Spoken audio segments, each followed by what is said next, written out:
Now that New Jersey Governor Chris Christie has confirmed he will not run for president, some polls are showing a shift in how voters view the current field of candidates.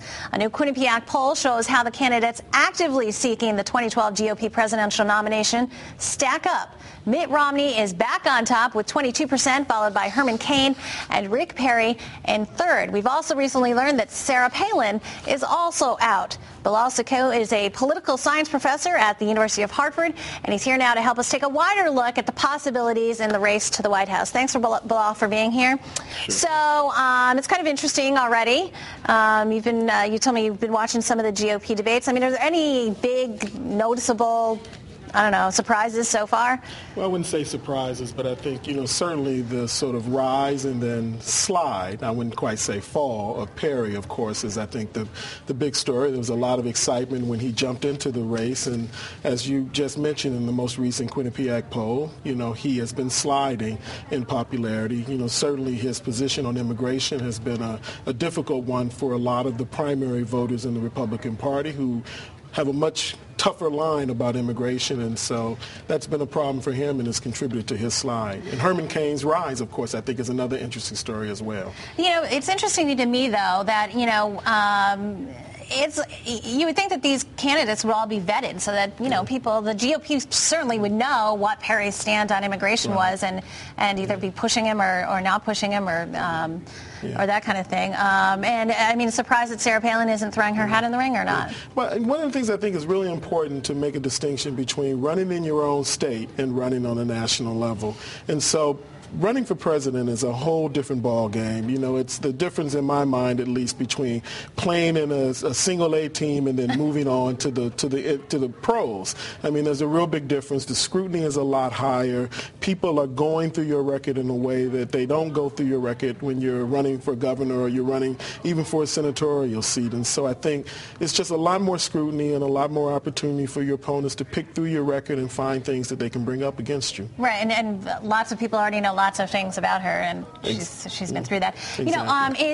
Is President Obama in trouble here? That's a really good question, and I think perhaps an interesting barometer of that is how he's doing here in the state of Connecticut. Connecticut is a blue state.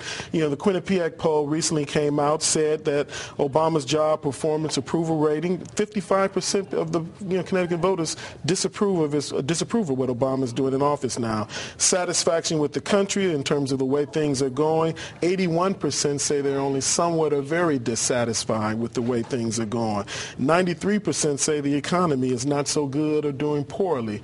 So in that sense, in a state where Obama should be hands down, ahead and doing well, you would think, he's got some trouble there. And even in the head-to-head in the Quinnipiac poll, Obama was a lot closer than I think Democrats feel comfortable with it. But it's early in the game, but I think he's still a lot closer than people feel comfortable with. Right, it's certainly a long way to go, though. Yeah. We're seeing lots of states who are changing their primary dates, including Connecticut. Mm-hmm.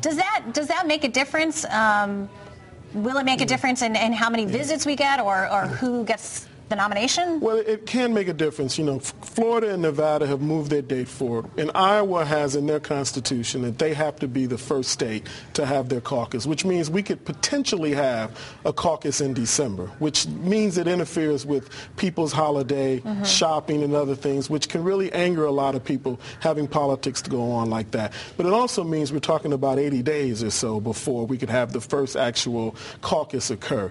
Anything that happens that quickly will certainly favor the people who have the money in the organization, which means folks like Perry and also Romney have organization, have money, and so from that standpoint, they may have an advantage. So even though Cain is appearing second in the polls right now, he just doesn't have the money or the organization for the long run.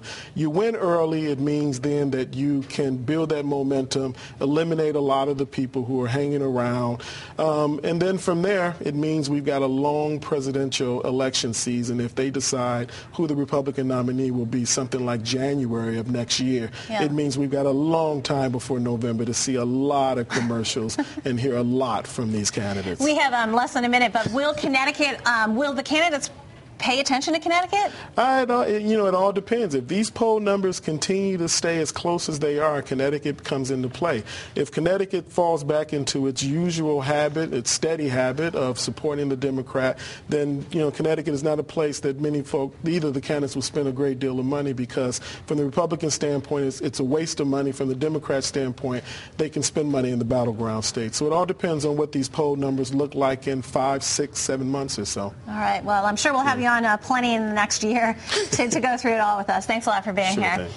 Don't forget, if you missed something here on The Real Story, you can now watch it online by going to ctnow.com. You can also catch us on YouTube.